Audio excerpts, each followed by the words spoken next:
आज मंगळवेढा तालुक्यावर असे एक प्रसंग आलेला आहे. 2019 पासून 5 वर्षाचा पीक विमा बोशे मंडळात मिळाला नाही. त्या बोशे मंडळासोबत मंगळवेढा तालुक्यात सर्व मंडळाला सुद्धा हाच अवस्था आहे. ही मंगळवेढा तालुक्यातील कोणी दखल घेतलेलं नाही. म्हणून आम्ही वारंवार पाठपुरावा करून देखील सरकार या पाठपुराव्याकडं पाठ फिरवलेला आहे. म्हणून आम्हाला आज आंदोलनात उतरावं लागलं आहे.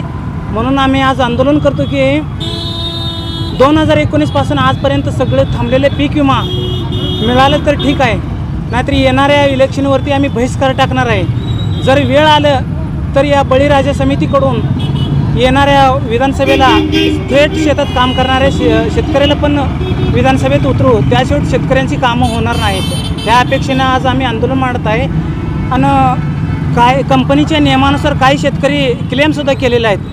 ते क्लेमनुसार त्यांना पीक विमासुद्धा मिळाला नाही. ह्याच्या संदर्भात अशी एक शेतकऱ्यांवर लई मोठी संकट आलेलं आहे. म्हणून आम्ही आज आंदोलनात उतरलेलं आहे. आंदोलनाने मान्य करा, नाहीतर आम्ही थेट बहिष्कार टाकणार आहे.